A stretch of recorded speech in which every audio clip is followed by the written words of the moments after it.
very good morning to you all and a warm welcome to KFM VPN, that's Views, People and News, this Saturday, the 7th of June 2025. My name is Judith Atim. I'm your host. It is 7 minutes past 9 o'clock and a warm welcome to you all. Today on VPN, we are looking at the priorities advanced in the State of the Nation address by the President, and we are asking, can these priorities advance Uganda's economy?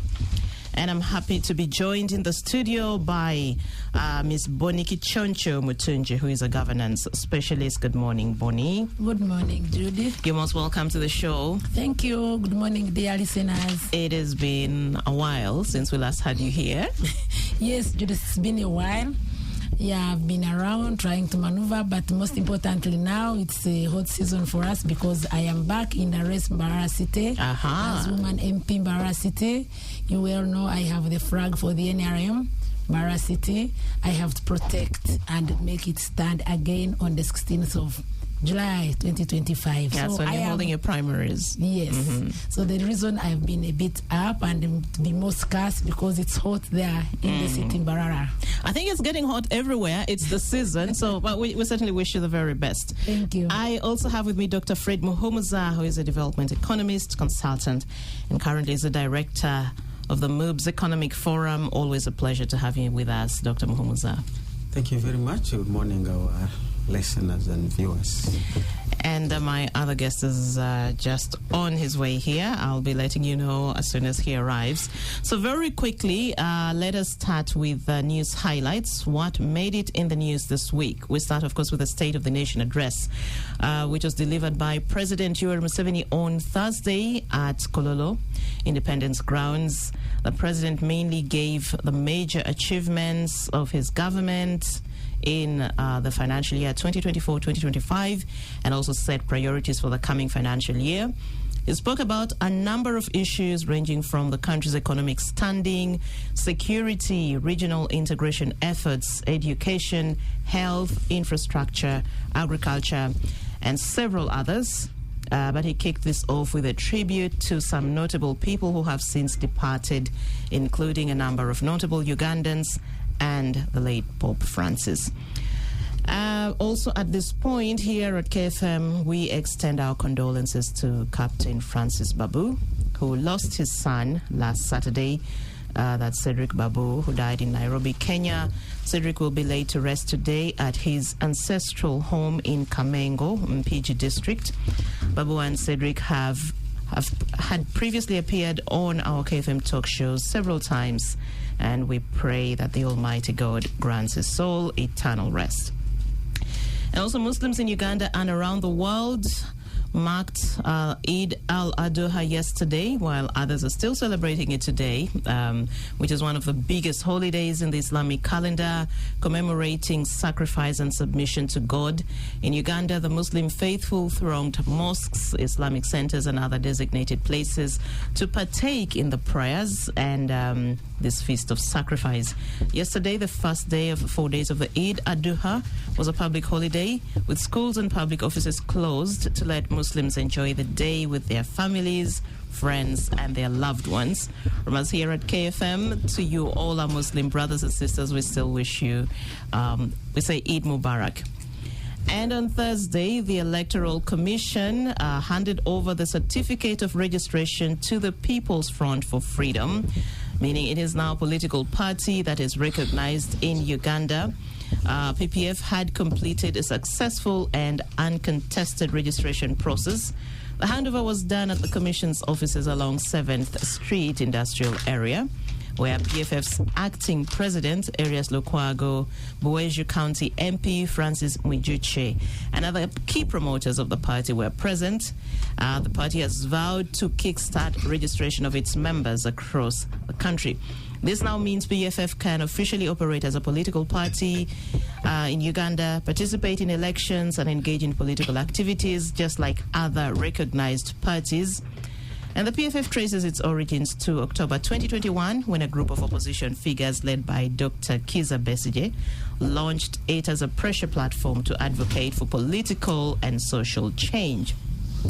Still on the political party front, the Democratic Party's Norbert Mao was early this week sworn in as the President General of the Democratic Party.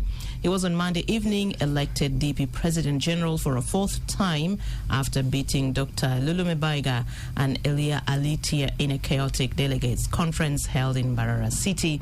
Speaking shortly after swearing in, Mao said he would take tough action against any form of indiscipline in the party. But his competitors have vowed to take legal action against him and the Mbarara process, saying it was fraudulently organized. And also the NRM has since Monday been conducting the picking of expression of interest forms for members intending to contest for the party's primaries in the parliamentary and LC5 seats across the country. The process is being held at the party's EC offices. It is ongoing until next week. Primaries are set for next month, that's July. And from the African continent, Zambia's former president Edgar Chagwa Lungu died on Thursday at the age of 68 while receiving medical treatment in South Africa. The former leader of the Patriotic Front Party served as president of Zambia from 2015 to 2021. After suffering a heavy defeat in the 2021 election to Hakainde Hichilema, Lungu conceded and initially retired from politics, only to re-emerge in 2023, positioning himself as the head of a neo-opposition alliance aimed at contesting in the 2026 general election. However, last year, Zambia's constitutional court ruled that he was ineligible to stand again, citing the country's two-term presidential limit.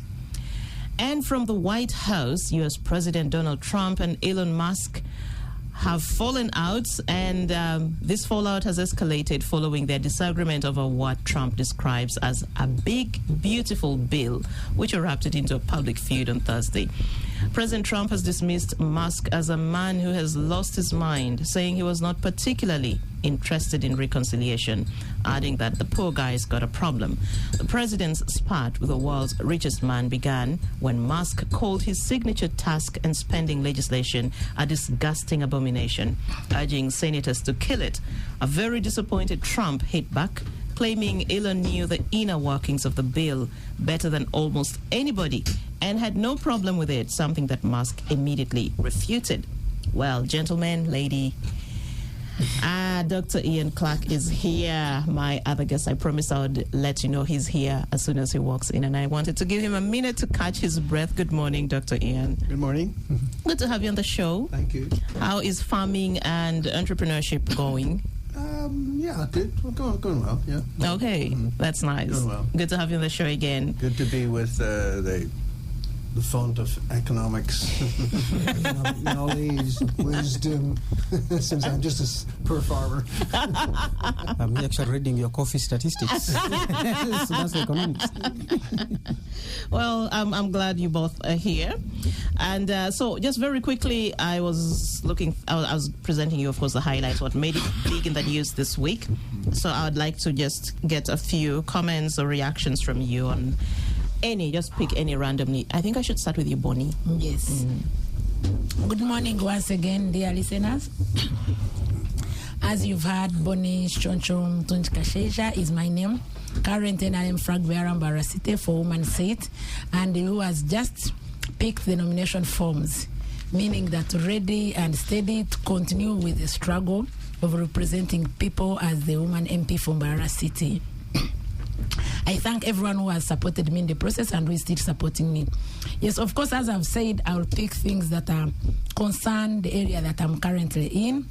We've heard about the DP elections. We've heard about PFF being registered. But first and foremost, of course, I joined the president of Uganda to console the Catholic community for the lost Pope. I know it is a while, but some people are still mourning.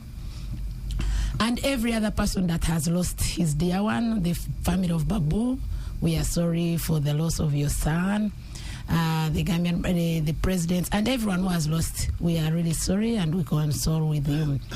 Back to what is happening in the country. Yes, the economy. I can't talk about the economics when there is Dr. Mums around.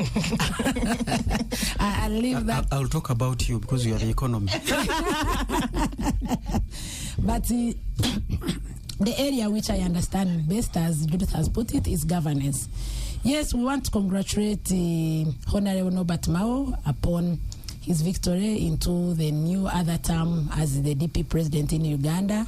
It was in my city in Mbarara. I was watching from a distance.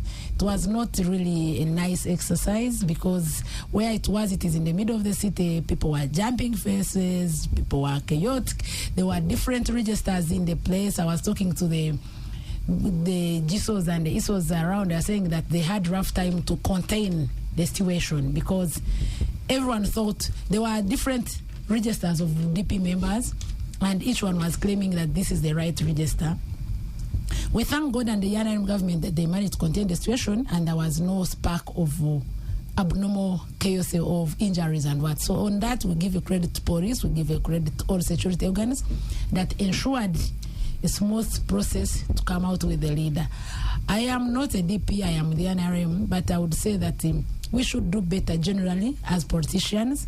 We should be more transparent, and we should get leaders that people want. Yes, as I said, I congratulate them, but we should really, as a country, as a city, as individuals, strive for much better, peaceful elections in any form or any stage of election. So yes, we congratulate Norbert Mao, but we deserved much better in the process than we saw or than we've read. And that's as I stop there. As for the People's Front Party, we also welcome them.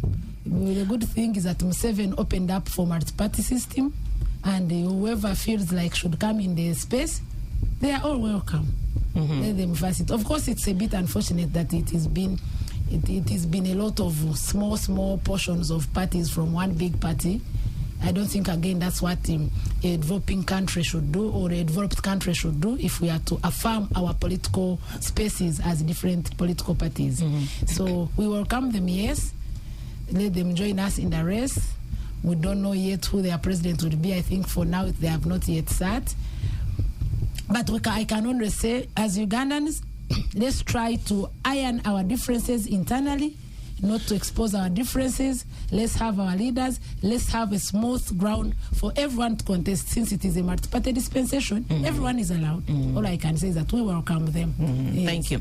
So you talk about expecting better from DP than how the process was handled. But we know the NRM, your party, is equally chaotic. We see it happen all the time. So do you think your party does much better than others in terms of handling its processes internally? Because of course, where there are many people, I think where NRM beats most of these parties is that yes, we also have some chaotic situations. That one I would admit, but I think we have a better internal mechanism of bringing back ourselves to order, because at least we've not had a lot going into public like we've had in other different parties. So what I love, or what I credit, I know we should also do better. That one I have to mention. We should also do better. We should be seen to be the best. We should be seen to be the model and the leading examples. And we are struggling to do that. And I believe we shall.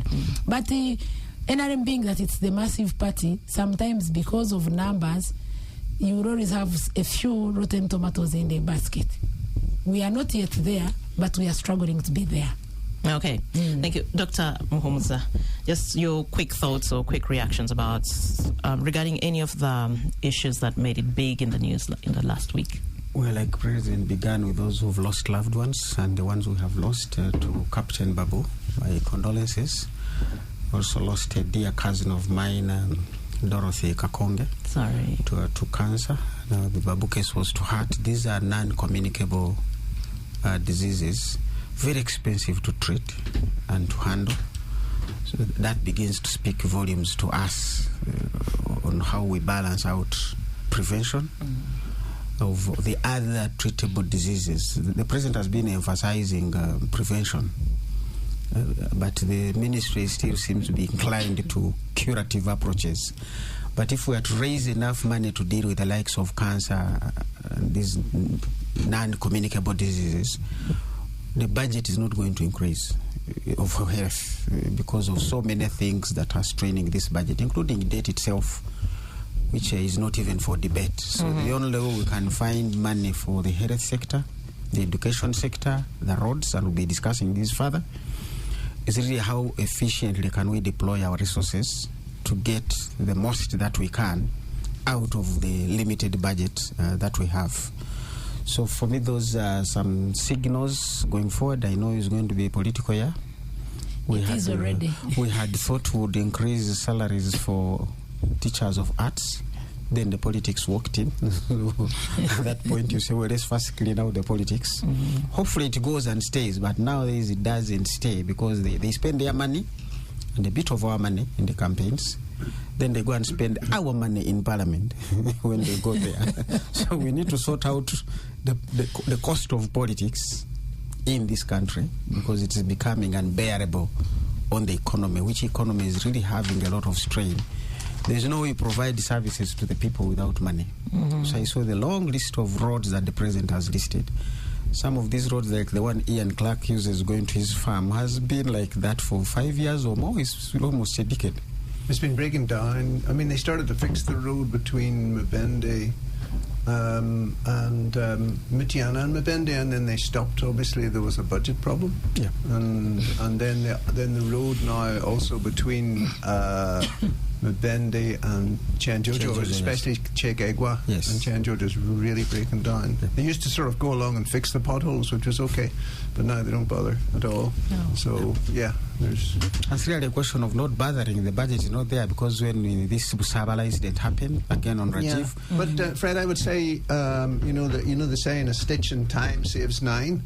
Sometimes if you can take remedial measures as you go along and attack the potholes, you'll at least extend the life of the road for a longer time. Because when you're driving along a tarmac road and you see these huge potholes, your car falls into them, you break everything. It's not pleasant. And I think I personally think that there's not enough put into these simple remedial processes, because if you imagine every road was given a little bit more life, another year, 2 years, 3 years, 4 years, through patching, then it'll save money, and I agree with you in terms of, there's so much. I don't know the figures. You probably know the figures that goes into politics. What I would say, the political system. Yes. Leaving much less to go into fixing potholes and what we need. And to yet the campaign on the political system is actually about service delivery. But it guzzles the real purpose, the antithesis that. But there's no money for it. There's no money for one of the reasons that I I didn't stand again to be mayor. Was because it was like, well, you're supposed to do all these things, but there's no budget for it. I mean, even when I was mayor, I was using my own trucks. I was using my own resources to do things. And these are small things. And it doesn't make any sense, because if you have, for example, and I speak from experience, it's still the same case. If you have engineers, you have guys there with shovels ready to fix potholes or ready to do something, and there's no materials. They just sit there. You're paying people actually to do nothing, because you first of all must meet the payroll, but you haven't given them the materials to do the job. Those are very small budgets. Very small amounts of money will actually make. There was roads that I fixed. I was told by engineers, "Oh no, this is in Namongo, not very far from where we're sitting." I was told, no, this needs sectional repair. This needs this needs that. I just took the small amount of hot mix that we had and fixed the potholes, and the roads are still there today. And that was 12 years ago or something. So, we're not, sometimes we're just not, we don't approach things rationally. I'm sorry, you're a politician. Are you already the woman MP? No. She's contesting. You're aspiring. Yes. I'm sorry for you, really, to go into the political system. I'm sorry for you, because I'll bite a bit of your bit experience. Because that's what politics is about, making these decisions. And the president said so many priorities. We have a very small budget. So we've got to walk into his priorities. The word priority is supposed to actually be singular. You cannot have two priorities. So how do we walk through the 10 to say here are the 2 or the 3 marks that we must deal with, given the budget condition? Because as we're saying, quite often you do a road like that one out of a loan from either World Bank, ADB or China, but we never provide for the maintenance. Now we're saying we can actually work out with the engineers. They know what these things mean, to say for every road that costs us $100 million, every year put a maintenance budget of this much for that particular road. It will go in crazy because the road will keep breaking down until when it signs out. But you have no maintenance budget. Now, as we are talking here, the engineers and the contractors, forgive them, they are already asking government 1.3 trillion of unpaid arrears. So they too, that's why they leave the potholes and say, yes, why should I be here? Because some of the road equipment they use, you can't own it because you don't need it full time. So you lease it from somebody who has that specialty. He says, I'm going to use it for 1 month. So you pay for that 1 month. Now, if that 1 month you have not been given the money to work, you have to give it back. But that cost already sits with you. So we have actually undermined our own road maintenance and construction capacity of the local Ugandan contractors. Now, the few who can afford to work minus government paying them are the ones hanging on, and this can only be Chinese companies, the one that were the expressway. So these are dynamics that you politicians have to sit and make decisions on, because if you don't, I will ask somebody to say, can we adjourn Parliament and die for some 4 months? By the time they come back, we'll have sorted out one of the priorities of the president, which I'm going to talk about. Thank you very much. Yes, Dr. Ian. Your very quick thoughts, of course. Yeah, well, I think there's a comedy show going on there in America between Musk and the president, and that's quite interesting. The richest man in the world, the most powerful man in the world, and they've fallen out. Someone said the girls are fighting, the girls are squabbling. That's given us a bit of light relief. Although, you know, when you look at America today and the governance, and you look at the influence peddling and all that's going on, you just go, you throw up your hands. You know, there's no way. America does not now have the moral authority to lecture any other country in terms of governance. Then very sad, Cedric Babu died. I was at one of the wakes, and the doctor explained what the pathology was, and it was a very rare condition where he was accumulating too much iron in his body, and it's a kind of rare congenital condition. I've actually treated one patient with that, but he was diagnosed before I treated him, and the treatment is you keep taking off blood, and this iron accumulated in his heart. It accumulates in the liver and the heart, and it weakened the heart. And he had been having apparently sort of episodes of this, but undiagnosed. And then when he went to Kigali, he had another episode, and there was fluid in his lungs. He was transferred to Nairobi. The sad thing about it was that he called all his friends and said goodbye to them. And then there was this window when they thought that he might survive long enough, and if they could get a heart transplant, and then they put out a GoFundMe thing to raise some money for this. And then he slipped into organ failure and he died. And what was sad about the whole thing, one of the things that struck me was the sense of genuine grief at losing a friend, you know, by his friends who spoke. He's a guy somewhere between 45 and 50 was his age. Very personable guy. I mean, I knew him reasonably well. There was that real grief. And then there was also this kind of sense of fragility. The fragility of life, but also the fragility of our society at the present time, because when they released the GoFundMe, the messages for that, there was a lot of vitriol. There was a lot of online, online because he was associated with Mohozi and that political movement, and his father is a stalwart NRM, and I think it actually showed the depth of what can you say, feeling, and even worse, you know, nasty stuff that exists among many people in this country. And then that goes further to the divide between the haves and have-not, between the elite and between those who really have very little. Between those who have the cake and those who don't have it. Exactly. And I think that, you know, a lot of issues that we're really not addressing. For me, there needs to be a coming together. For me, we need to get around the table and have you talked about the NRM and the various other parties, but, you know, just we need to have a conversation not this vitriol that comes out on social media, this stuff that comes out on social media. It's not a conversation. Have a conversation about the future of Uganda, because we're facing uncertain times with the president being the age that he is at the present time, and we don't know the future. And that's, I think, what brings this sense of fear. Is this thing all going to blow up on our face? And that's why you have my utmost sympathy for being an aspiring politician at this time. Thank you to you all. It's time for us to take a break, and then when we return, we come back and analyze the 10 priorities that were listed by the president on Thursday during the State of the Nation address, and then we take a critical look at each of these, whether or not they can actually advance Uganda's economy. That's after the break. Welcome back from the break. It's 9:37 a.m. and we are asking, can priorities in the State of the Nation address advance Uganda's economy? And I'm discussing this, of course, with Ms. Boniki Choncho Mutunji, who is a governance specialist, Dr. Ian Clark, farmer and entrepreneur, and Dr. Fred Muhumuza, who is the director for the MOVE's Economic Forum. So now, very quickly, let's just take a look at these 10 priorities which were outlined by the president on Thursday. First, peace and security of persons and their property in all parts of the country. 2, accelerating industrialization with focus on building factories which use locally available materials as inputs. 3, export promotion and import substitution by boosting the domestic manufacturing capacity. 4, strengthening the private sector.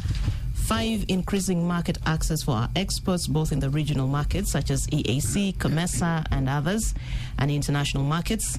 The 6th priority is skilling our youth through the zonal industrial hubs, so that the youth can continue to acquire skills in tailoring, carpentry, metal fabrication, welding, etc. 7, increasing revenue collection by URA without hurting businesses. 8, expenditure rationalization by restructuring government.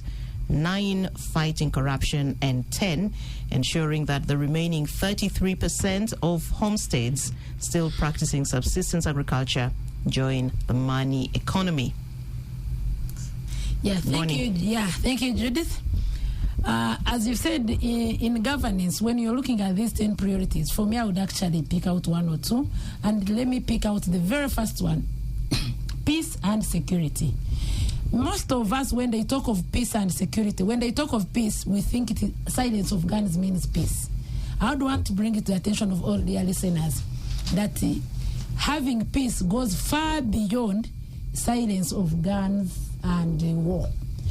I will pick it from where Dr. Ian Clark left it. When you get reactions like for the rest in peace, the son of Honorable Captain Babu, that means we have a lot to do before we talk about the economy to achieve internal peace. Peace in our families, peace in our political parties, peace in our businesses, and not until we achieve that peace that we are going to achieve this economy. I thank the government, the current government, it has put most of these 10-point programs that the president mentioned about are already, by the way, ongoing. The issue is how do we polish them? They're already going. There's skilling the youth. There's a lot of what they call yoga, interest groups that are doing a lot in terms of wanting to develop themselves, wanting to have self-sustainability economically. But what we need is that me and you, Judith or Doctor, if we met on the way, are we looking at ourselves as human beings?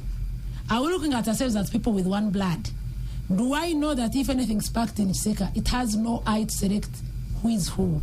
So for me, I credit the president to have made point 1, peace and security. And until we understand what it means to attain peace as Ugandans, this we may not like. The other point which is talking about, for example, yes, collecting revenue, but without hurting the business economy. If you join those two, the rest will actually take on themselves. We need revenue as a country, very true. We must get revenue. But first and foremost, we need to feel secure. I know the government has done a lot in regard of bringing peace, and I really credit the movement government to continue doing a lot. But again, as Dr. Ian Clark has said, as we do a lot, we need to come back to the round table for a conversation. and see why are people reacting the way they are reacting if someone is associated to government or to any other person. Why are people feeling insecure, or why are people feeling left out? We need to address that. So, Bonnie, sorry to cut you short. So you listed all these interventions that are aimed at improving livelihoods for the youth. I'm sure PDM is among them. Yes. You have the Youth Livelihood Fund and so many that the president actually detailed. But we still have a significant number of young people leaving Uganda to go to the Gulf states and work under these very deplorable conditions, falling victim to human trafficking. If these interventions are actually working, why are we having still a number of young people leaving this country? I think what we have to Secondly, there's also concern when you move in communities, in villages. There's the concern that many of these government interventions are highly politicized, dressed as rewards to NRM loyalists. Don't you think therein perhaps lies the discontent that we see from a lot of young people who probably feel they are not part of this national cake? These processes or interventions are not as inclusive as they're supposed to be. I have, let me start with the last one. I have taken an interest in, for example, PDM and Myoga. And I would want to assure Ugandans that let's not politicize everything. Surely it may be little, it may not be enough as yet, but it's not politically inclined. I have been in villages, people who are receiving the little PDM fund or program or projects, they are not necessarily that you must have supported the government or not.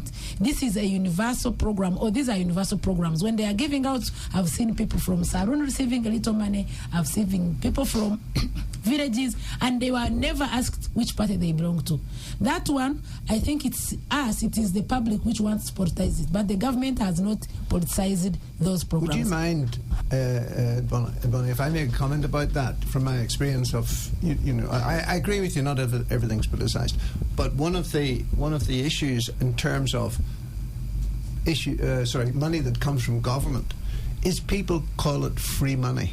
And even talking to the people running Operation Wealth Creation, and the general, not Salim Saleh, but the guy below him said, we didn't deal with mindset. And this mindset is, if money comes from government, let's try and steal it. And it's all the way down the chain. And until you stop that, then you know very little if the money gets to what is supposed to be done. So I will take it definitely that the price development model is well-intentioned, definitely. It's trying to get, you know, wealth down to the people. But when you have that mindset that I will steal this money, and I don't know if it's changed, but it certainly has been very bad. No, Doctor, actually, before you came in, if you looked at my next point was about voter education or civic education. Very true. In Uganda, like the conversation you talked about, what we need is to bring in, actually for me, if I go to parliament like us, one of the things I would want us to adjust, you know, many people when you talk of mindset change, they also don't understand.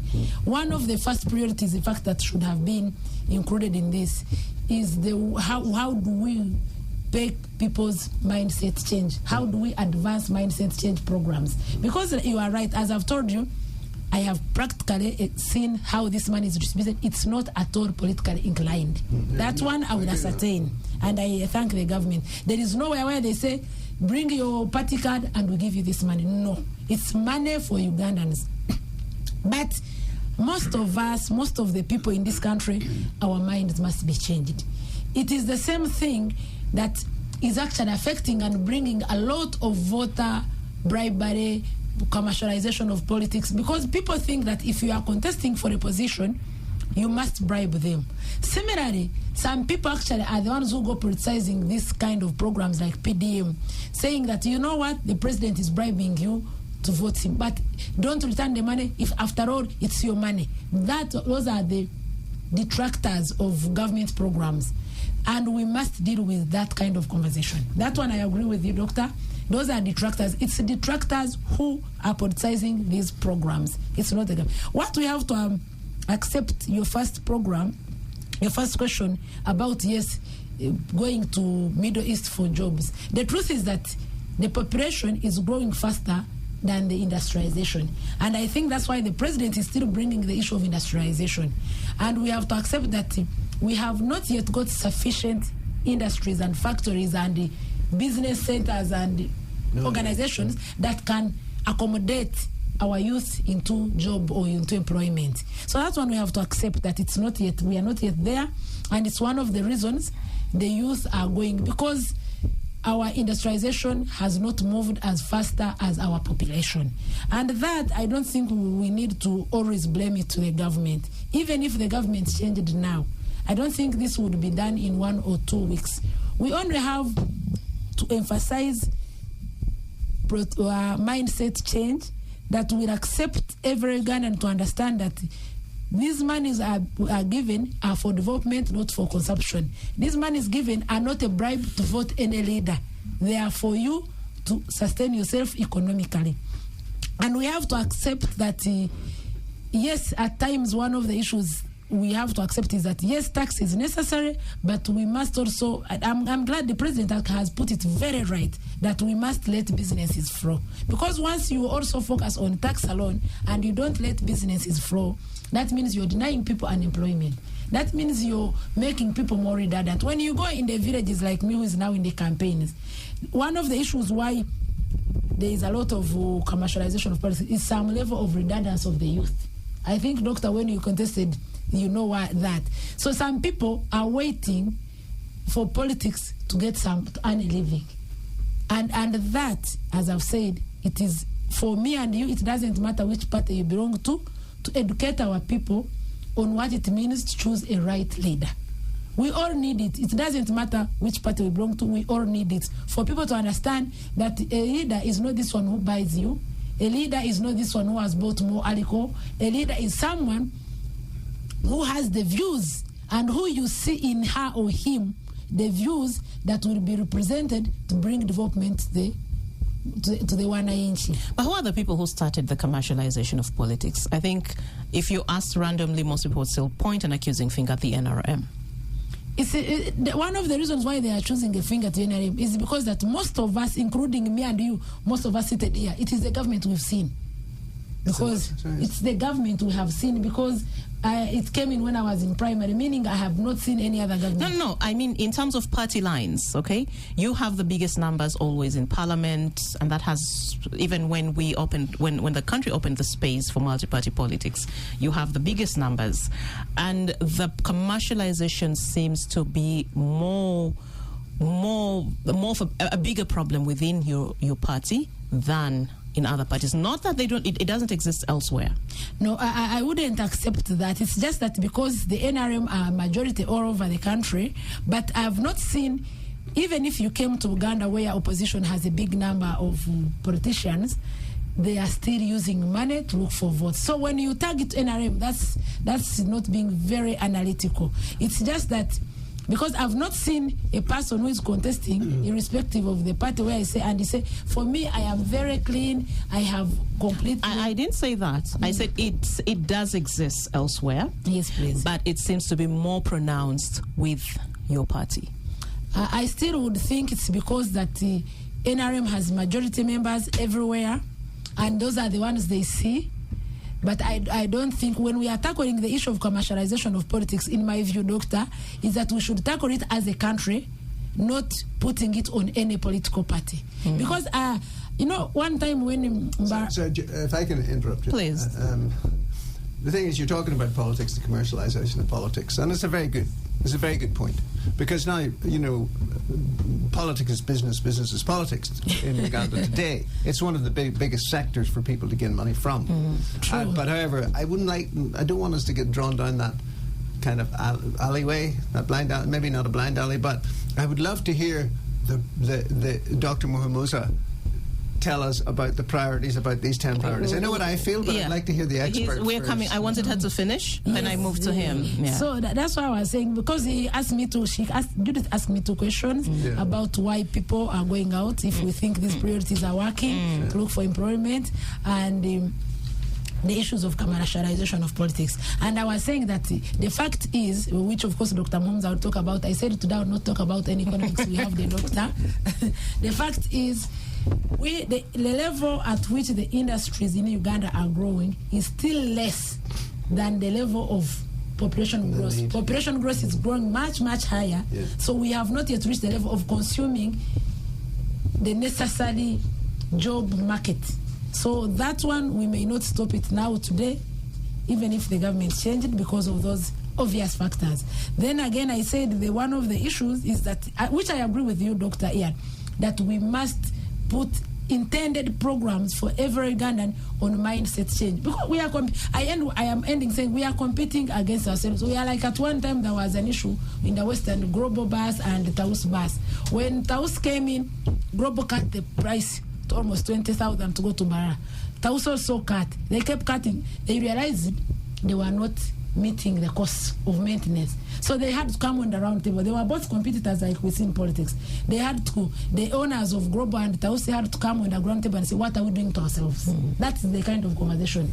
We are killing. We cannot maintain these buses if we keep, because they had looked at their way of competing by reducing prices so that clients can come on the cheapest bus. But they had to come back on the round table and sit and agree on the minimum price they can charge and uniformly. So similar, I'm using that example that even now in Uganda, we need to reach that conversation, because it doesn't matter which party you belong to. When you contest, like she has said, politics has become business and business has become politics. We must, even in parliament, by the way, for me, I would even advocate to say, we must agree and say, why is it a do or die? We also must look at that issue. Why is it going to parliament or even going to LC1? We've recently been in LC1 elections. Yeah. I don't know if most of you picked a leaf or interest. You would see someone, and the LC1, remember, currently you are paid 10,000 per month. But if you saw the do or die that was in those elections, I think we must reach a conversation like I've told you for that Tausi and Global Bus.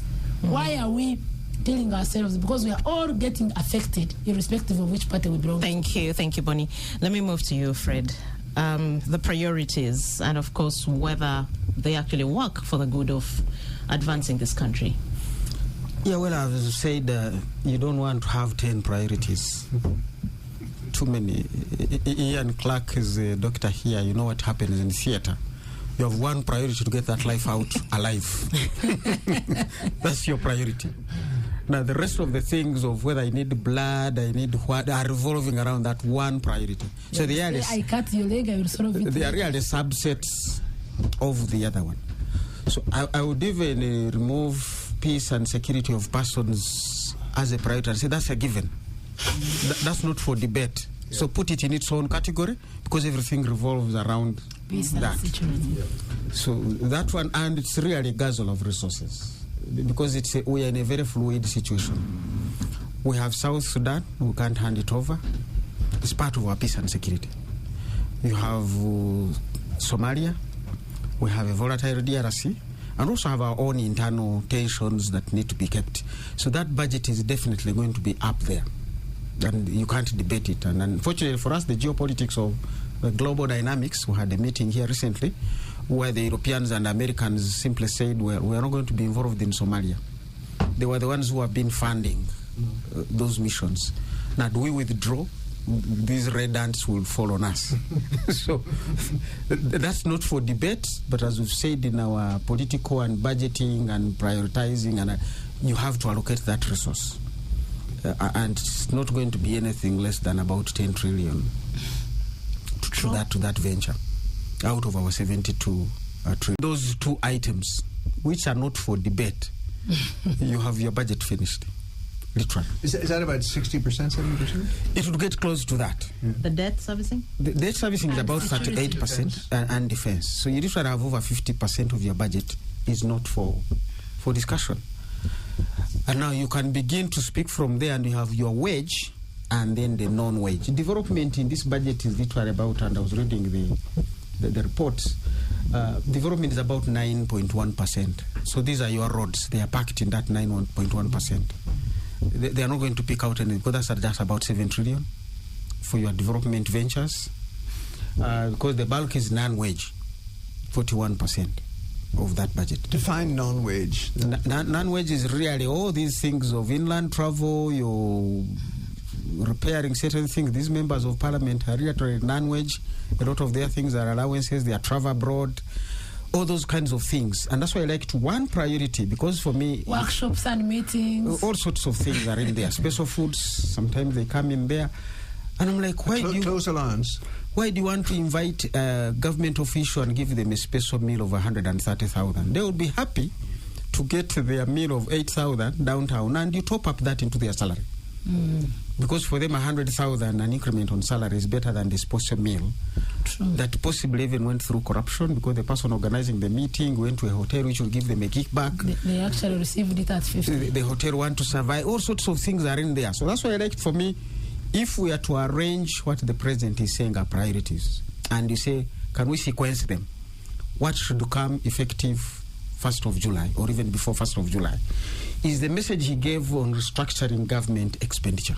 And I like it that he left out the word agency, because everybody demonized the agencies under RAPEX. When they said rationalization of agencies and public expenditure, all government, mainstream government, demonized the agencies. They are getting bigger salaries, they have bigger, let's rationalize the agencies. But the biggest pain to this budget and economy is in the mainstream ministries, where you need to go and rationalize that expenditure there.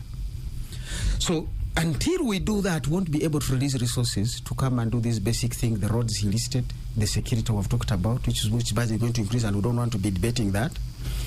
Supporting the private sector. The killing of the private sector is you are borrowing from the domestic market, you are borrowing from abroad. The 20-year bond now is going to go for 18%. So how can Ian Clark go and borrow when the baseline, because now that becomes the best, because the government is a risk-free borrower and you don't have to follow up. So it begins, you begin to say, if Muhumuza has 100 million and Stanbic is really convincing me to make it a fixed so that they can lend it, I will tell them, give me the equivalent of what government was going to give me if I fixed it with government. That will be 18%. So the cost of mobilizing resources for onward lending is going to be 15 to 18%.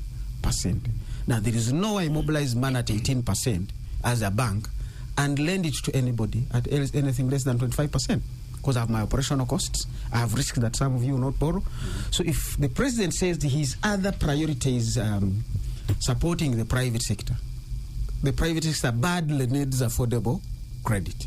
That can only come if you deal with the other priority of rationalizing government to reduce the need for borrowing.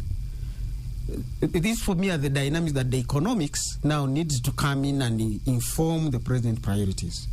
You're not going to have manufacturers say we need electricity at 5 US cents. What is the cost of producing electricity in this country? It's 9 to 10. So who is paying the difference? Me and you in the taxes. And it's going to come to not even taxes, because the taxes are going to go to service, debt service. The taxes will go to security. So we have to borrow to subsidize the so-called manufacturer. Now the manufacturer may think he's been bailed out at using electricity at 5 US cents, but now he's going to find that cost in the bank loan, because actually government went to borrow to service you here. You kill it. I have a question, Fred. There is cheap borrowing in the Middle East. These guys have a lot of money. Is it not possible, and is it happening at the present time, that Uganda could borrow money from the Middle East at 3% or 5%, and then onward lend to the private sector or a government agency at 7%, for example? Now, I'll have to look at dollar prices, but the fact of the matter is that the shilling is stable or even appreciating. So we don't have that big risk between the shilling and the dollar at the present time, at least not in the short term. So this may not be within the budget, but surely these are programs that the government can initiate and develop. And that's what I was saying. You're right that borrowing is out there. China cut interest rates the other day from 1.5. They felt 1.5 was too high, and they cut it down to 1.4. So how do I leverage that cheap capital? By the moment you go as a sovereign, government wants to borrow to finance its budget, you're going to have the LIBOR plus. You're going to have all these risks. At the minute? LIBOR is really that international rates. I know it is, but what's the rate for those sovereigns? You're talking, the last time we borrowed from these other things, you're ranging between 6 to 9%. So it's expensive. It's expensive. But, as you've said, you can leverage that to say, why should I borrow domestically, say, from Stanbic, Stanchart, Citibank, through a bond, because you want to borrow through a bond to finance your budget. That bond of 2 years is going to go for 16%. 2 years. And who's going to buy your bond of 2 years? It's literally NSSF, which has long-term funds. Now, you have converted long-term funds into short-term financing. You would have told NSSF, go and sit with the Uganda Development Bank. because you want development bank to be a development bank lending long term, and unnecessarily sitting on long term funds. You can also tell housing finance, you're a housing finance bank, you're not a commercial bank. So you want to reclassify it and say government bank, literally, to say already your biggest shareholder in here apart from government is NSSF. Can we develop mortgage products here? Now you are helping the private sector, which is a priority of government. Yeah. So as I've been saying is, the president has given high-level guidance. Now the economics has got to come in and say, when you say supporting the private sector, what does this mean? Now, Uganda Development Bank, why should I borrow from Stanbic, which is a commercial bank? Its exposure is literally going to be 3 to 5 years. But you want to put that money you have borrowed to capitalize Uganda Development Bank. Exactly. You've borrowed at 17%. You want UDB to lend at 12%. Exactly. There is a subsidy that doesn't make sense. But I can walk to China and say, China Development Bank, can we negotiate you get shares in Uganda Development Bank? Now people think, oh, we'll have lost our bank. Africa Development Bank is not financed by African governments. We have very small portion that we put in there as African countries. But this bank serves us. So I can say Uganda Development Bank, go to Middle East. There is the Islamic Development Bank. Can we give them shares? Now, they will not even be lending to you at 3%. They will be buying equity. So you want to get into those spaces now. That economics is still hanging. Oh, okay. Yes. It's time for us to take a break. When we return, I think we'll still give you more time to finish, and then we come to you, Dr. Ian. Yeah. Welcome back from the break. It is 6 minutes past 10 o'clock. This is VS People and News, and we're asking, can priorities in the state of the nation address advance Uganda's economy? Dr. Muhumuza, before we went into the break, you were still talking about cheap capital, where our priorities should be, how we should find ways of bringing money into the economy rather than relying entirely on domestic revenue, which we pretty much do not have. Yeah, there's no money in this economy, and people must recognize that. If you have an economy that is $63 billion, literally there's nothing there that you can use to develop you comment on the issue of us paying taxes, but at the same time retaining our business as we pay tax. I know Dr. Ian Clark has talked about it as a businessman, but in this mega economy, would you bring to light to most of our listeners, how do we ensure that we are paying tax, but at the same time we are not out of business? You see, these are now the things that contradictions come in. And economists, really, like we said earlier, should learn a lot on how medical people do diagnosis. As was telling us, you don't just say we need a heart. How did the heart get wrong? Because there are certain decisions we took 20 years ago. We should have known the implications, and we read the implications. We said, you guys, you're over borrowing. You get to a situation where you will not be having a budget, because even as you begin to budget, our policies say debt takes the first call on resources. So if 38% of your budget is not for debate, you are left with a smaller portion. Then the other portion that is left is wages. Once a person is hired, the law demands you pay them. Then they have said security. That's not for debate. Now, literally, you have nothing. And then development projects, most of them are multi-year. Multi-year means you are beginning the road to Chenjojo. It's going to take you 4 years. So for the next 4 years, your budget to Chenjojo road and to all these other roads is a given. You're not going to stop a contractor and say, I'm abandoning you in the middle of the... So you literally find you have no space left for you to budget. Now, when you get back to these companies and you really need money from them, you get some of them, like I've already said, somebody comes to donate blood and you say, why don't you go back? Thank you for the generosity, but you need to first build your blood. Now, if you talk about paying tax without hurting the private sector, some of these private companies need relief of no paying taxes so that they can first go and recover from their pains and sorrows of big bank loan costs, because that is going back to your previous borrowing, which raised the average interest rate.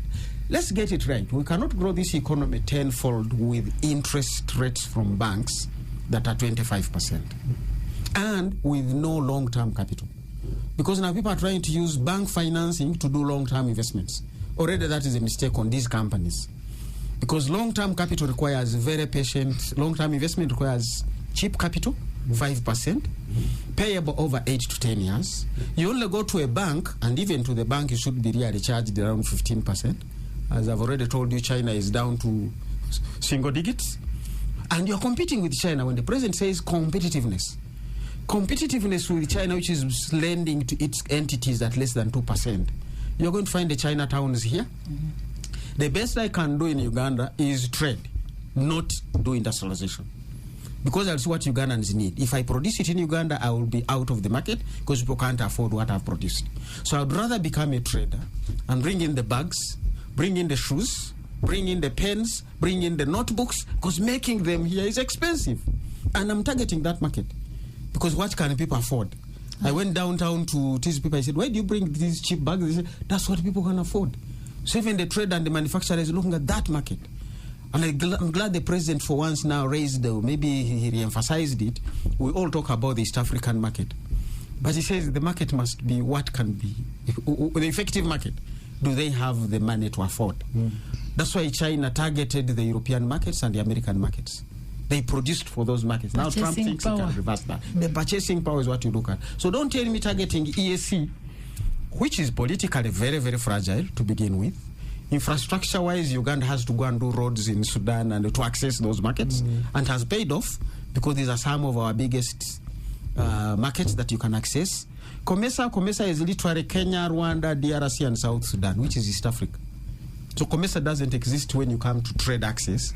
I would rather look at it as East Africa, because out there for the rest of Africa, we sell there about, if I'm looking at figures of 2024, we sold there about $284 million worth to the rest of Africa. Besides these 4 countries, Kenya was 550 million. So Kenya alone was bigger than all the other of Africa. Rwanda was 245. DRC was 446. South Sudan was 450. So it is those 3 countries for now that you want to target and say, what is it that they want from us? And the bulk of it is food, oil re-exports, and maybe a little bit of electronics. So those are the countries you want to begin with and prioritize, because those you already have. Well, coffee exports were hitting, what, $1.2 million or something? Yeah, the coffee exports. Billion. Actually, it was interesting to see where the coffee went. A few African countries bought from us.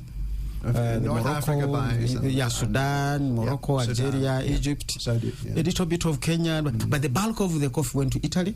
Went to Germany. Italy, You're talking about India. UK as well. And UK.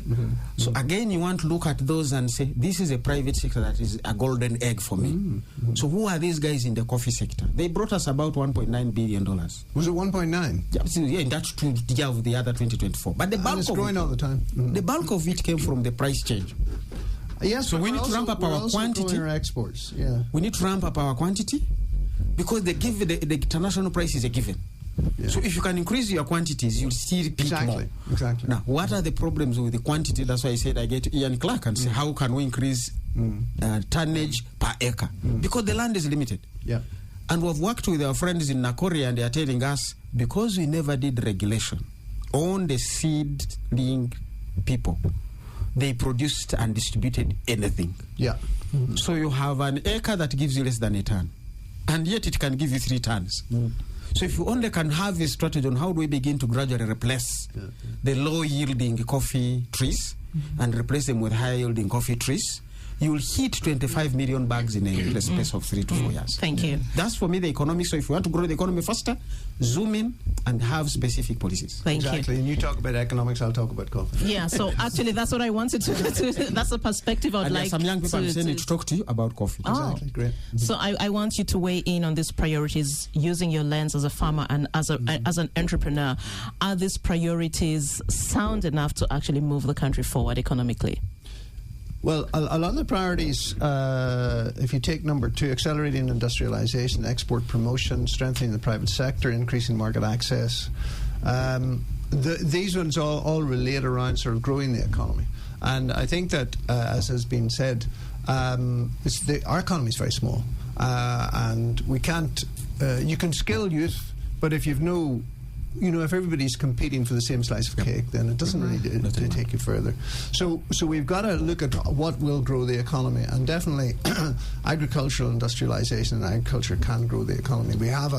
We are a landlocked country, but we sit in the middle of this region, and it's not very difficult to export down to Mombasa and off to Europe. And so I firmly believe that growing exports, and coffee is a significant sector in terms of growing exports, that's what we need to do. So Fred has actually pinpointed about patient capital, cheap capital, to actually help to make this thing happen. And you mentioned also, Fred, about people like traders, but in the coffee value chain, you also have a lot of traders. You have various parts of that chain, all of which bring employment and can bring rural livelihoods. He also mentioned about making, I think it's there somewhere, about making subsistence farmers commercial. Did it come in there something? Yeah, moving them to the money economy to commercialize. Yeah. So when we look at our rural economy, and we have, I think 95% of sort of coffee producers are small farmers. And many of those small farmers are actually subsistence farmers.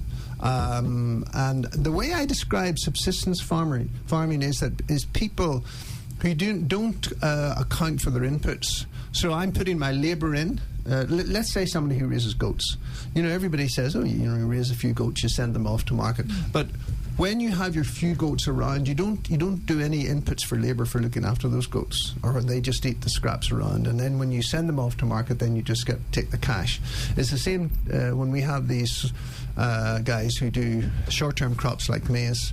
So they put the maize in. It doesn't give very good yields, but they get a bag of maize and they'll take whatever price the market offers at that time. And because they have not put in labor, commercial labor, they would not know what. So it's not commercial. It's just let me get a little bit of cash, and I call that subsistence farming. Now, to turn subsistence farmers into commercial farmers, they need to get a product that has a good value, and then they need to put in the inputs and be good farmers. So they need to be properly trained in terms of their pest control, their agronomy, and that kind of thing.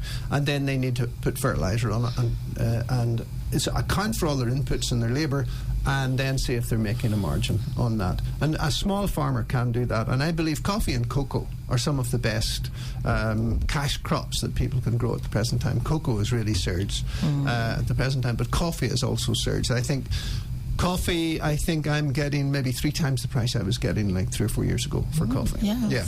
I mean, I'm exporting coffee directly, so I'm preparing it right for export. I'm not going to the guys in the Manvey. And I'm selling coffee at $5.50 per kilo for Robusta coffee.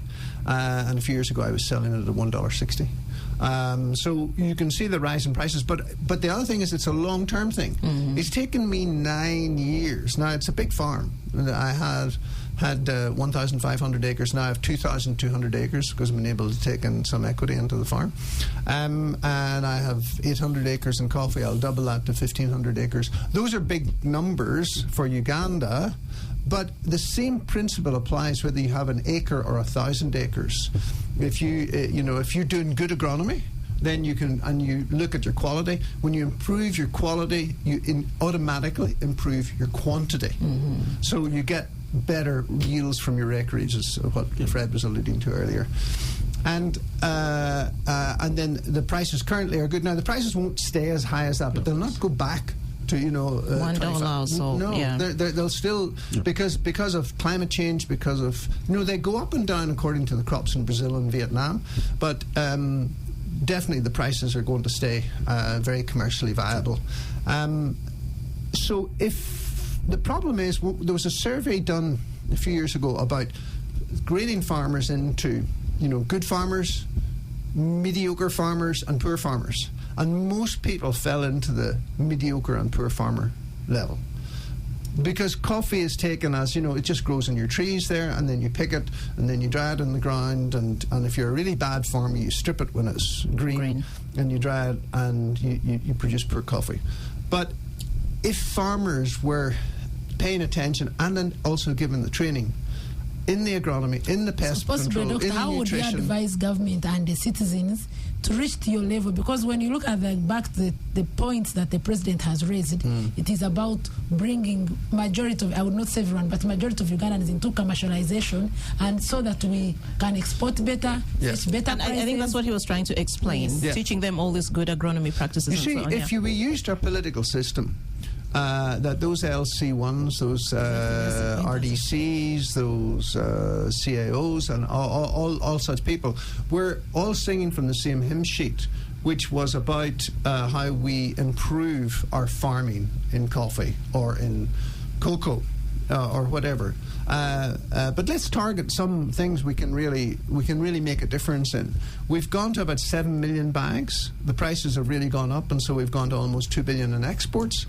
But that 7 million can become 20 million. There's no problem. That can happen. Yeah. And if that happens, you're going to put money into the rural areas. Whereas where we had the fastest growth of population, as Bonnie was alluding to earlier, you have the fastest growth of population, and you actually have a lot of rural poverty. Okay, and it seems to me sometimes we're just reproducing poverty. But if we can actually bring money there, and then we can improve the education that's available. I know we have UPE and all that, but honestly, most people leave school by P5. They've left. Girls are pregnant at age 14. Girls by the time they're in their 30s have had 6-7 pregnancies. They're old women. They say that they have 8 children by 30. Yeah, and the girl's 35 or something like that, and she's had all these pregnancies. And those children are collecting firewood on my farm. I mean, it breaks my heart. And there are schools, they do go to school a bit, but their level of education is very, very low. Now, if we can improve the opportunity for that next generation, then we can get them out of poverty. And to do that, we need to bring cash to the rural economy. To do that, we need to do agro-industrialization. You need to have places like my farm. We need to have these partners who come in and partner with local people and develop the land that is there. Sometimes there's land that's really not being developed or not being done properly, and bring the industries out to the people where they are, because that's where, I mean, our population is probably 75% rural, and that's where there's real poverty.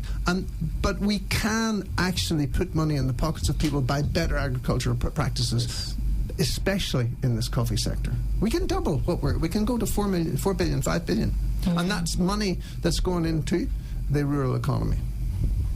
That's interesting. So we just have this concern that was issued through my producer, Stephen, and he shared. It says, I need to ask KFM a question. I think this is to you guys. Being above 60 years of age, I belong to the endangered population minority of Uganda. With 51% of our population below, meaning less than 16 years of age, I am asking why this issue is not a priority in the budget. My question is, where are the children? 51% of the population, aren't they a priority? Do we have to wait for them to become school dropouts and then take them to learn tailoring and hairdressing as a priority? And if you... Bonnie, just help me with this copy. If you look at today's front page of the Saturday Monitor, it actually says youth get 4 mentions in Museveni address. But the question of addressing this population that is not well planned for or well catered for, I think is probably what she's alluding to here. Well, that's what I'm talking about. Yeah. You know, if you take, is it 75% of our population live in rural areas, Fred? Not in the urban areas, yeah. So, and a significant number of those are subsistence farmers, and they're producing many, many children. And those children are the ones, the below 15s and 16s. I mean, from little children to that age, they're not getting the opportunity to get out of poverty because they're not being educated. So the best they can do is become boater riders, which destroys the economy, or be working, you know, they're just, I don't know, just in casual jobs. Now, if we can actually make, and apparently a lot of the smallholder farmers are older. Okay. Yeah. And if we can actually attract people to realize that I can make some serious money out of farming, then we can bring money into the households. That money can be converted, and especially if you get it to the woman. The woman will help to get the kids to educated.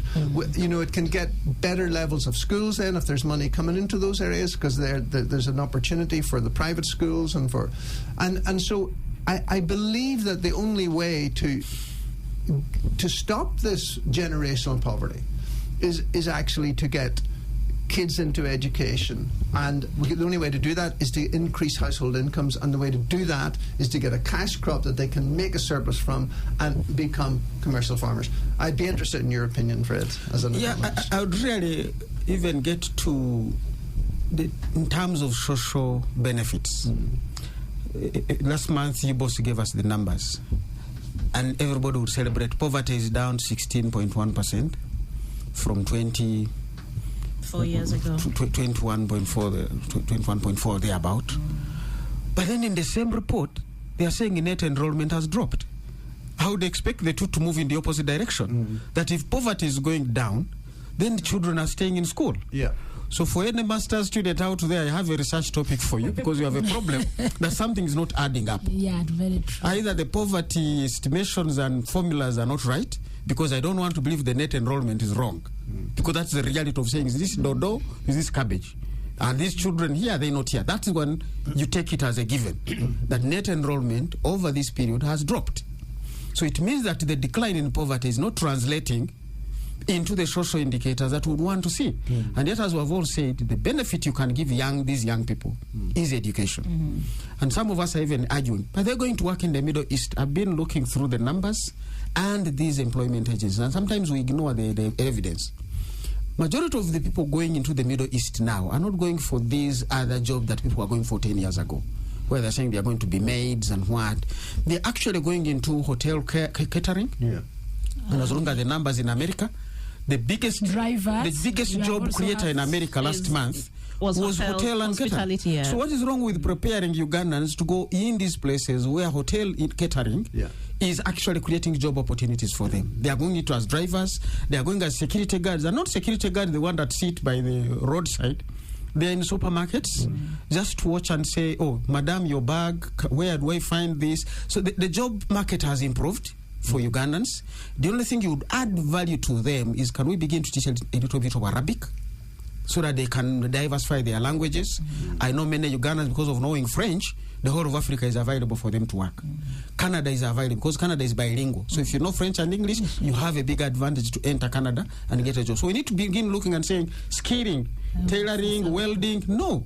Skilling in jobs, in languages. Yeah. Is actually a game changer, because you'll be this accountant who now can work in the Arab world, can work in the African Francophone and Anglophone, China, Canada. And so we need to tailor this whole thing. One of the things I would like to do as the farm gets established, one of the things I'd like to do is to train farm managers. Now, I don't mean farm managers for big farms. I mean guys who have 20 acres, 50 acres, people who put their relatives in. But the problem at the minute is, when Fred has his farm, where are you? I have nobody in Hoima. I'm suffering. You see, and then you put your relative in, and then the next thing is you're wondering why you don't produce anything, because the relative is selling it off. And if we can produce farm managers who can look after practically, they know about coffee agronomy, they know about the proper science, but they're also trained in the economics of it, exactly, managing that farm and the accountability. That's what we need. They are not Doctor, we also have to accept let me come to you, Bonnie. Yes. The fact that, yes, very true, like you're talking about the dropout and poverty. One of the issues when you go into socio-economic factors is that, as you said, parents are over borrowing to put children into universities with courses that are not applicable in our country and in our farms, like we've said. Many of us who have a little bit of farming, you look for someone to put at your dairy farm, they are not qualified. And that farm manager doesn't need a university education. Exactly, that's the point I'm making. Now parents are getting discouraged. They say, I have sold my goats, I have sold my chibanja to put my boy into university. The university is now also mushrooming like what? Yeah. Well, it doesn't matter the courses. Then the parents say, then the other says, my brother finished 5 years ago, he has no job, why should I stay? So when you talk about mindset change, these are the things you want to engage, not the children, but the all of us. And I don't think it's mindset change really, it's mentoring and so the point I was making in regard to your 2 points, just supplementing, is that what we need to do, like you said, mindset change, yes, but also for parents outside there and my young children to know that being qualified does not mean a degree. No. We are looking for people working at farms, different farms, coffee, dairy farming, banana. In the West, we do a lot of banana farming. But you look for someone to manage your banana farm. You actually even advertise and you don't get one. Even managing a taxi. You don't get one. When am I supposed to do something? So let's come back as Ugandans, as leaders, as opinion leaders, as governance leaders, to tell people that training does not necessarily mean a degree. Let's train tailoring on what is within our economy and in our country. Okay. Yes, everyone can be equally distributed to serve in the areas that you do best and in the areas that are available. Okay, there's one thing I also want to hear from you all come out clearly. I know you've talked about population, but are you concerned about our current population numbers and what the projections are? I know with the latest, the household census shows it has gone down compared to what it was in 2012. Gone down? Is it slightly... The growth rate has slightly gone down. But the numbers have gone high. But is this something, is our population as it is sustainable? When you look at the fight for it, the current resources that we have, let me. No, I mean, from a population point of view, this kind of rapid growth rate in population is not sustainable. And if you talk to, economists from other countries, when they look at our rate of population, they just, they wring their hands, because even a rich country would have difficulty sustaining this kind of population growth. Well, I think we put something like 1.2 million children into the education system per year. Yeah. I mean, you think of the resources that are required for that. Yeah. And but the problem is that you can't just tell people not to have children. If most of our population growth is in the rural areas, if those folks are, starting to have, girls are getting pregnant at 14, 15 years old, and then they're having 5, 6 children, you have to actually give them something better to do. You have to give them hope. You have to give them a way forward. And I mean, I believe that Ugandan women generally outperform men. And if you can actually target the women, put cash in their hand, then they will be the ones who will actually get the kids educated and control the birth rates. Actually, doctor, as you end that, some simple research, I know we have a senior researcher here, has shown that one of the best ways to control family planning is education. Yes, of course. It's not telling people that to do this, because if I'm to complete senior 4 and do my certificate, I'll be reaching 20. There I'll have got 3, 4 children, obviously. Then the other way is engaging people in what we've been talking about, job. Some of us, you would wish also to have 10 children, but if you have this child, you are traveling, you are working, you have reports, you get a little bit tired and say, let me stop. But Bonnie, the president is a champion for a bigger population. He doesn't seem to see a problem with the numbers. Is that still true? I'm not sure it's still true, because now the realities have come. But it's more complex, because sometimes even when a person doesn't want to have a child, affording birth control, physically to access it, financially to get it, is a nightmare for some people. You also have cultures. You have culture and education. You mentioned the education. Cultures, the men all over the place, the religious leaders, the cultural leaders, all sorts of rumors. If I do this, they told me, if I go into vasectomy. It's a big nightmare that is out there. I think there's two things in messaging that our local leaders are feeling. And one is in training in agriculture and getting those messages out, and the other is in family planning methods and what's practical and what's not. Because it's not that most girls want to have 6 or 7 children, but there's a lot of ignorance there, and there's very true. And that's why I was saying that education is the biggest area where family planning can be controlled by default and by design, both.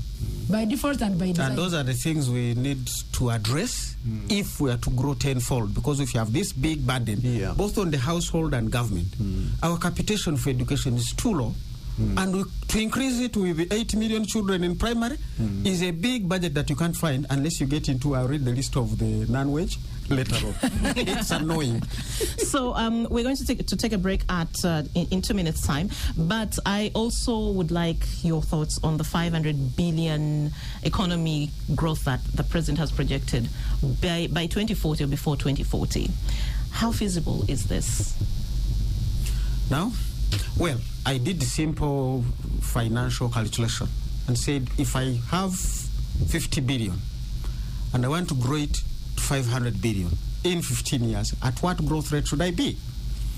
Simple mathematics told me 16.2%. Now, you can't grow at that rate, 16.2% over the next 15 years. That's out of this world. So we either face that reality, and that is 16.4% that the conditions have not changed. If the conditions are changing, that you have a bigger population, you have security concerns, you have roads breaking down, those require you to grow now at 20% to overcome those extra hurdles. Now, that is not in this world. But also have a concern on population growth, the GDP. We're saying we grow from if you look at the GDP growth of 202 last year to 226, that means we've added 24 trillion.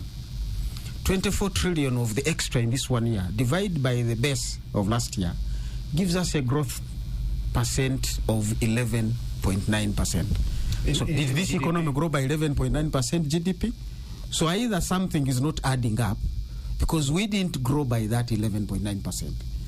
So already the number of 226 from 202 will begin to be questionable by those. So let's first get the statistics right, and then the statistics will guide us on whether our ambitions are true. I don't think we can grow this economy between 16 and 20% over the next 15 years. Forget it. So 500 is literally not feasible. Okay, it's time for us to take a break, and then when we return, we'll open our phone lines. Do give us a call and share your thoughts or comments, or just be part of the conversation on whether the priorities in the State of the Nation address can actually advance Uganda's economy. That's after the break. Come back from the break, and it is still VPN. It's 10:37 a.m. We are talking about the priorities in the State of the Nation address, and we're asking if they actually can advance Uganda's economy. Bonnie, let me give you a few minutes before we open the phone lines, because we had cut you short at some point when you were making your submission. Dear listeners, I was actually emphasizing there was a point my two colleagues had discussed about on the issue of reduction of poverty, and then also increase in school dropouts, and the two are not matching. And I was saying that it's very true they are not matching. One of the reasons is that we've had, as a country, I think I should call it a misnomer, where we think that education is about getting a degree, no matter what kind of degree. And for me, I've always been an advocate that say, it's not about the degree, it's about which area you qualifying in. And that one, we have put it into perspective of what do we have in the country as our economy. Where do we base ourselves best? If we are in agriculture, let's train our children into managing pigs, into managing poultry, into managing cows, into managing coffee, into managing plantation. It does, even if it's a certificate. I can assure you, ladies and gentlemen out there, most of you, if you have farms, you could have looked for people that can better manage your farms, can better manage our tax parks, can better manage our parking, and they are not qualified in that. Hotels. We always borrow hotelians from Kenya. So the point is, parents and other people are getting a little bit discouraged because you ask a parent and say, I sold my chibanja, I wanted to take my boy out, he's spent 5 years, no job. So he's saying, then the other young brother will say, why should I go to school when my elder brother who finished is jobless? But the issue is not the going to school, the issue is what were you trained in, vis-a-vis what is on the country. So can we, as a country, sit and get a conversation of how do we harmonize institutions that are on the ground, train our children, our youth, in regard to what is available as far as jobs are concerned, as far as business is concerned. What kind of business? Let's get certificate of people to manage our small businesses and farms. That's the point I was trying to make. I was going to ask, following on from that, Fred, what are the areas in which there are jobs, as in, we're making the cake bigger? In other words, where we're exporting. Well, which are these areas where people, because as we said, you can train in tailoring, but if there's no market. Yeah.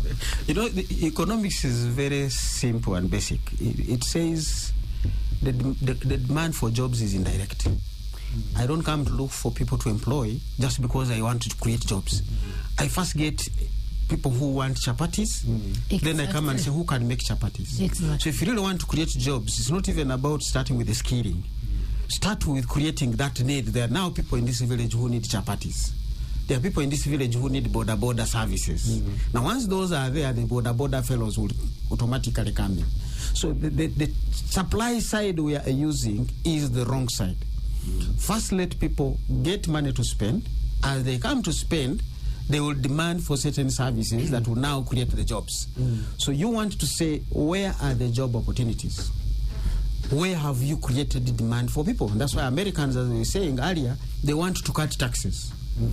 If you raised the pay-as-you-earn threshold from 235,000 to say 500,000, this will get an extra 20,000 or 30,000 on their salaries, and they will spend that. Now, as they go to spend that, the person who wasn't going in the salon begins to go to the salon. Then you have that demand created. So we've got to get the economics right, And then they will be able to create these job opportunities by creating demand to begin with. Okay. So how do you leave people with some money that they can spend, and then the job market will begin to look for them? If I can't buy shoes, why should anyone put a factory in Uganda because Uganda has leather? How many times do Ugandans buy shoes? Once a year. So you want a whole factory to target such people? It's not going to be here. Okay.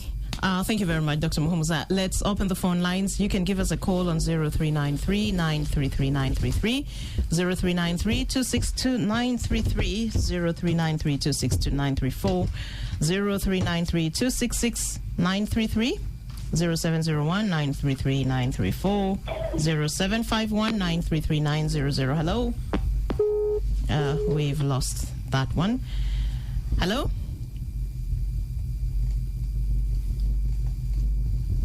Well, do give us a call. We are talking about the priorities in the State of the Nation address. What do you think? Do you think they can actually advance our economy in the coming financial year and beyond?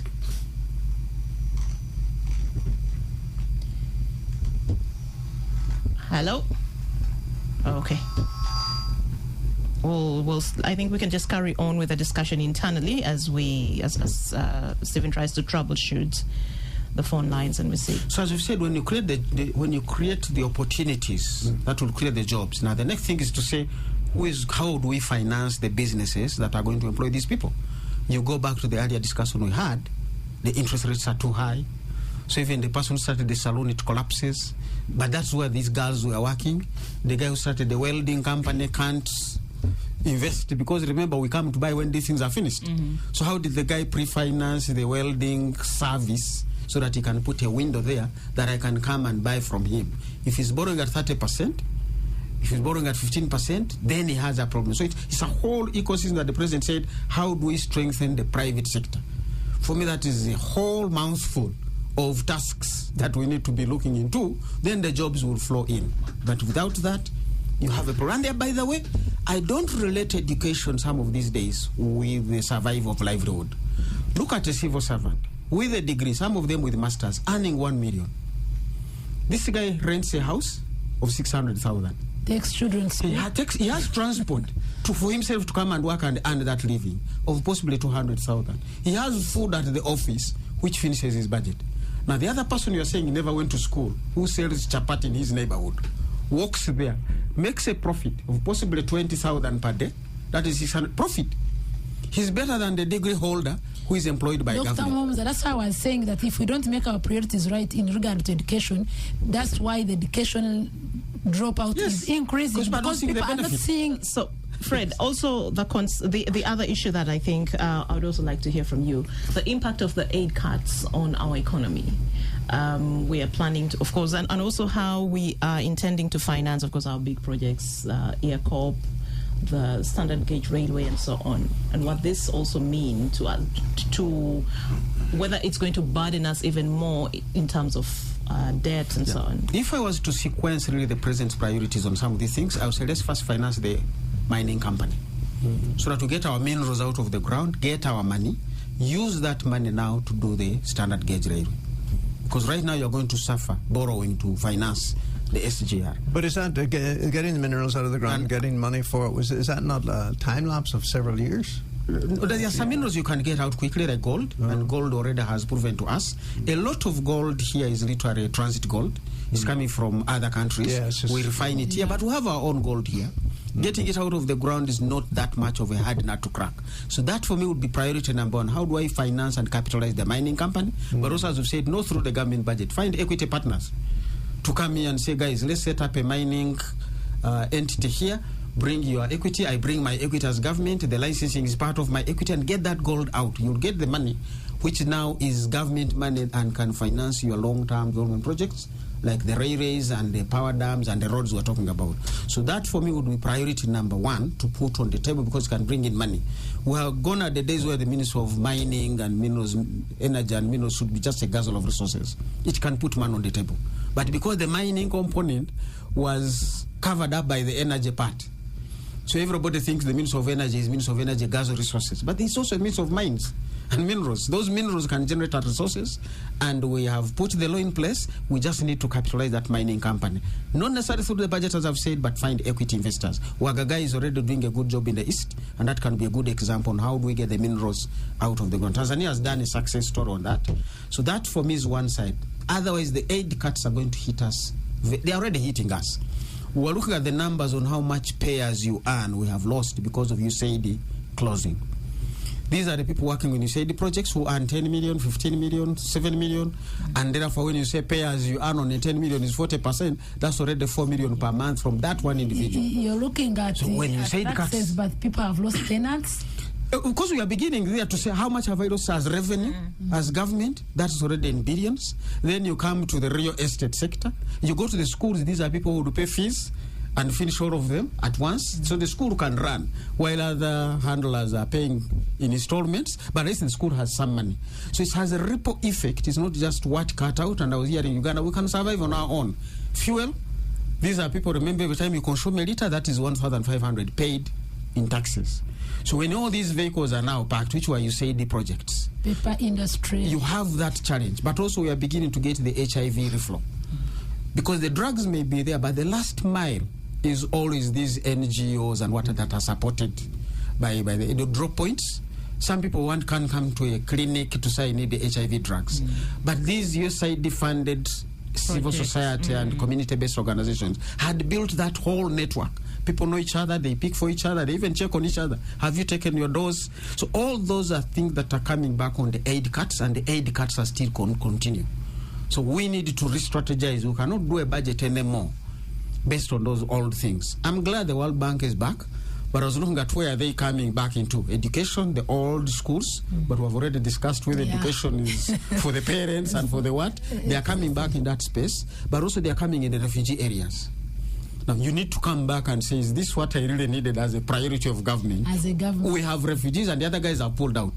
The Europeans who are supporting the refugee relief program. So it is easy for them to say, World Bank, go back to Uganda but handle those refugee issues, because it is helping them, these people, not to migrate to their into their areas. So there is an inbuilt thing. Managing them, yes, that the Africans who are crossing the Red Sea are now going to come to Uganda. Let's make it comfortable for them to stay there.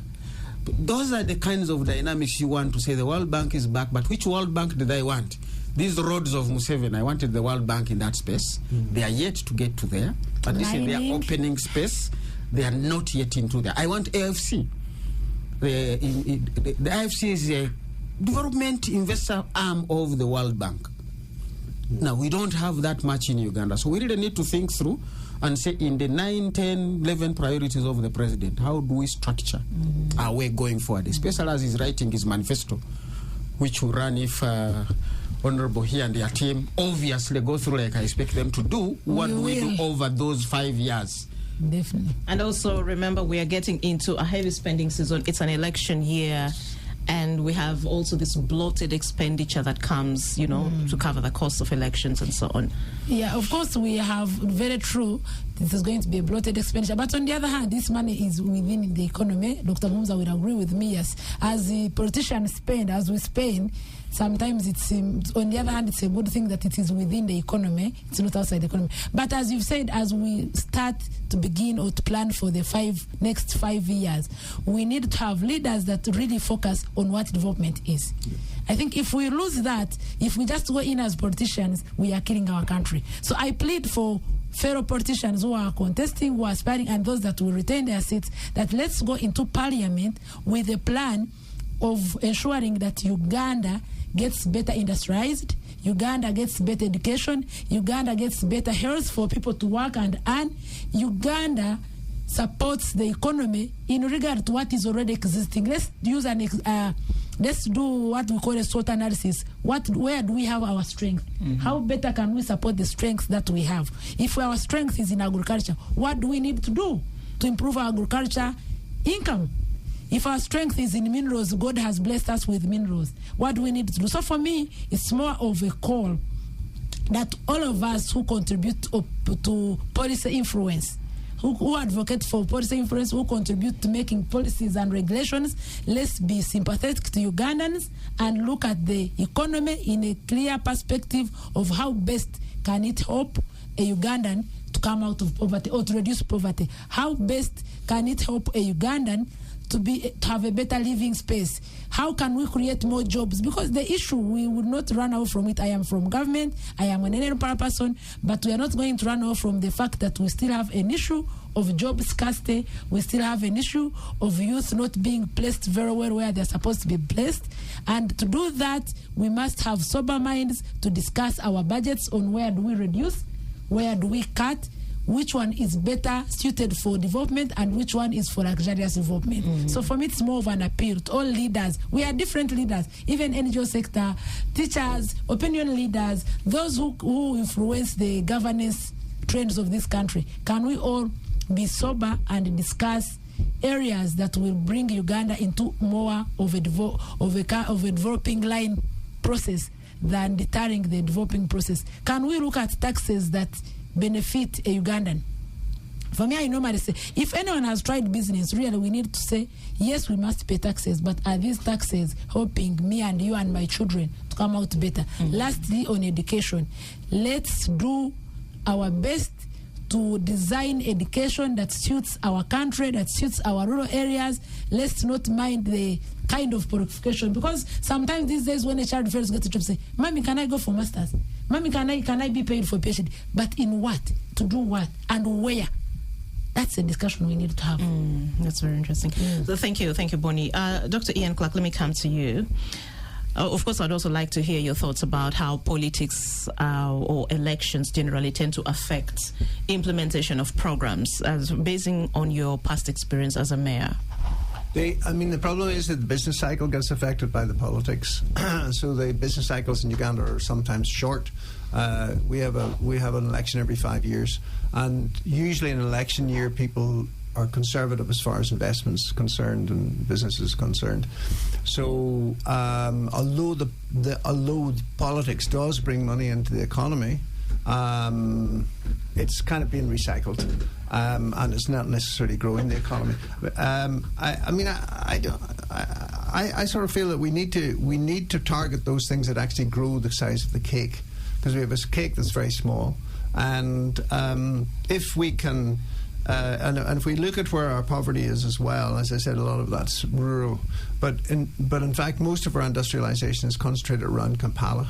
And I think we need to get agro-industrialization, or whether it's minerals, we get these things out into the areas where we have a lot of poor Ugandans to create jobs. I mean, the oil sector, hopefully it'll create some jobs up around Hoima and that side. If we have gold mines creating jobs, if we have agriculture, whether it's in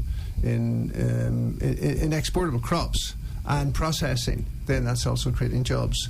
And to me, those are the priorities we need to have, and we need to then facilitate. If we're squeezing industry too tight, then they don't get the money to reinvest. I actually had the experience. Fred, actually, you'll be interested in this. I had the experience of actually being taxed on interest. So when I was taxed on it, I paid 87,000, about 350 million shillings in tax on the interest I was paying on a loan. So I was, paying interest and then paying tax on top of that. Yes. And it was a loophole in the law. But the revenue went after it, and then I went to see. Get any money back from the URA? You're joking. We have 3 minutes to go, and I'm going to give each of you a minute to just conclude. I'll start with you, Dr. Ian. You can convert that into a tax credit.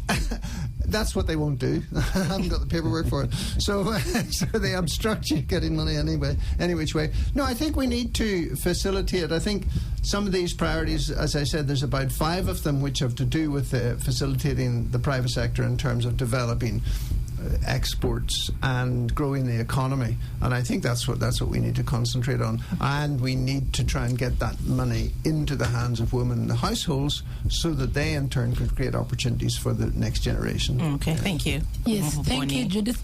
As my last remark for this show, I would want to appeal to, as Bonnie Choncho, who is a politician and aspiring to be in parliament, that all of us who are aspiring into different leadership positions, let's change the minds of our people, because we have the opportunity to access people to the grassroots.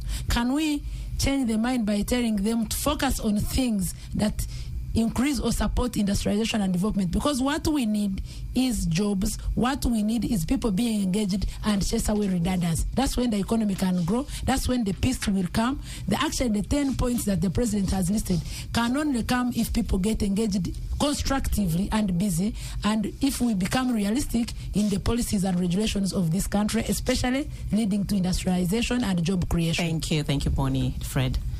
The rationalization is going to be key, and it can't be done by the sitting government staff because they are beneficiaries, but there are clear things, and this is the report of Parliament on the 4.4 trillion on the items of non-way that are real annoying. Travel inline 976 billion, consultants expenses 633 billion, special meals and drinks is 492 billion. We can just knock out this. No one will die without a special meal, or even if we cut them to half, you can easily raise some 2 trillion out of this short list of money, which I will not even call a saving, but now saying we will not need to borrow this, you leave it to the private sector and the banks. So let's go for rationalization, not by government officials. We need a separate team to do this because they are already conflicted. Thank you. Thank you very much, Ms. Bonnie Kichoncho Mutunji, Dr. Ian Clark, and you, Dr. Fred Muhumuza, for your insights on this show. We've been talking about whether or not the priorities in the State of the Nation address advance Uganda's economy. My name is Judith Atim. This is VPN. We'll be back next Saturday, same time, to join us then. From the team here, we say have a happy weekend, and bye-bye.